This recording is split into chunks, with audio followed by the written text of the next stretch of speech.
mesdemoiselles, messieurs, bonjour. Comment l'Afrique peut-elle renaître après le coronavirus? La question est au cœur de cet entretien. Et pour y répondre, nous avons invité deux femmes leaders. Elles œuvrent pour une unité au sein du continent. J'ai à ma droite Madame Chimène Sosa. Elle est la présidente de l'ONG EKE, initiatrice et promotrice des trophées Askey pour le leadership féminin en Afrique. Madame Chimène Sosa, bonjour. Bonjour William. Juste à côté d'elle, dans l'angle, Madame Amisetou Afo-Diobo, ancienne députée à l'Assemblée nationale, ancien deuxième secrétaire parlementaire.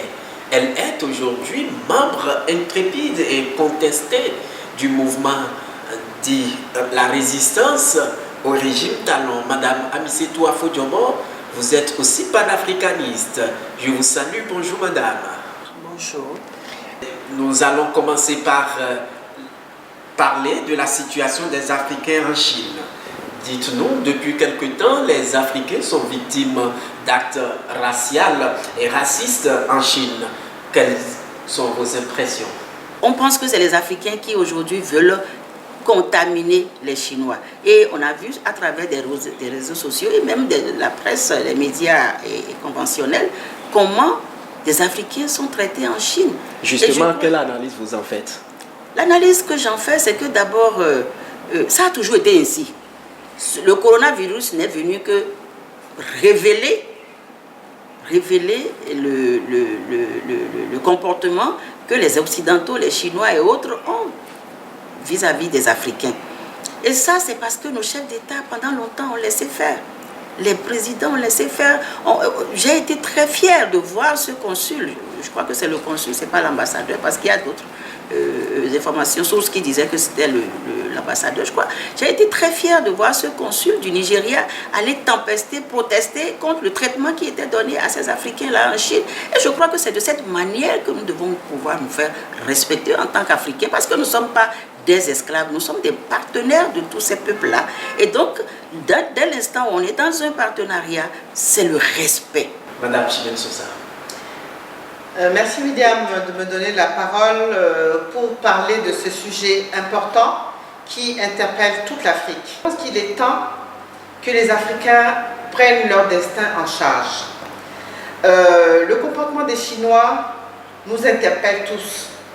Aujourd'hui, nous sommes obligés de faire face à cette situation qui a plus d'une fois interpeller le peuple africain dans tout le continent.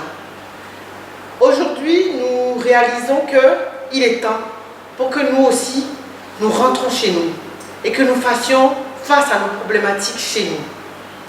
Ce qui m'interpelle aujourd'hui est que j'ai la triste conviction que si nous ne faisons rien, nous allons continuer après le Covid à subir. Comprendre que tous ces grands tailleurs qu'il y a au Bénin, le Bénin ne puisse pas fabriquer ces cache-nez et on va commander à l'extérieur avec tout le coton qu'on produit au Bénin, au Mali, en Côte d'Ivoire, au Burkina Faso. Comment vous comprenez cette situation? C'est une catastrophe. Vous m'excuserez, monsieur William, c'est une catastrophe. Et moi, je suis en train de mettre en place avec mon ONG un projet. C'est l'occasion de parler de ça. Je vous remercie de me donner la tribune. Allez-y. J'ai le projet parce que l'ONG avait organisé pour le 30 mai prochain un événement qui devait se passer au Maroc, qu'on a reporté. Et je me demande si on ne va pas mettre en ligne un mouvement qui va parler de la sensibilisation du réveil africain. On va se mettre en réseau, on va se mettre en partenariat avec le réseau à lui et le trophée de l'africanité de M. Nasrallah, qui est un des lauréats de mon événement, où on va faire un partenariat pour mettre en ligne le 30 mai, si tout va bien, un événement qui va sensibiliser toute l'Afrique, qui va interpeller le citoyen lambda africain à prendre conscience que quelque chose se passe. Vous vous rendez compte que ces pays que vous venez de citer sont les promoteurs mondiaux de coton et qu'aujourd'hui on n'est pas capable de distribuer des masques, ne serait-ce que des masques à notre population? Ça m'a tellement interpellée que je me suis dit qu'on va mettre un mouvement citoyen en ligne pour que nos stylistes, nos fabricants de masques, nos tailleurs, nos producteurs de coton puissent nous mettre des tissus à disposition, puisque nous sommes dans un élan citoyen, qu'on puisse, panafricaniste, qu'on puisse mettre à la disposition de toute l'Afrique, ne serait-ce que des masques qu'on va distribuer par sélection d'ONG qui sont censés nous partager ces masques gratuitement à la population. Ne serait-ce que ça, je pense que d'ici le 11 mai, le confinement va, tout le monde va sortir du confinement, j'espère, je croise les doigts. Si c'est possible qu'on sorte par rapport au confinement et qu'à partir de maintenant, on pourra commencer des actions après le Covid, on va commencer, nous, un mouvement qui va s'appeler, je n'ai pas encore déterminé le nom, mais c'est en cours. Ce mouvement va nous permettre de lancer un appel fort à toute la population africaine pour qu'à partir de maintenant, nous puissions commencer par consommer local, à commencer par s'habiller local, à commencer par promouvoir tous nos artisans, tous nos produits, tout ce que nous sommes capables de faire. J'ai vu la dernière fois dans un élément que le professeur Raoult a dans ses étudiants près de 90% de jeunes qui sont des chimistes, qui sont des scientifiques, qui vont sortir bientôt de ce centre.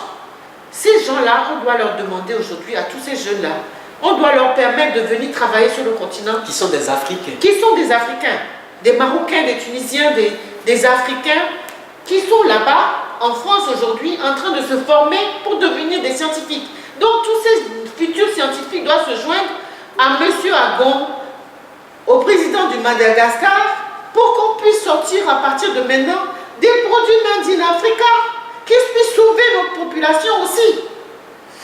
Alors, Madame Amisetou Afo-Diobos, quelle est votre réponse?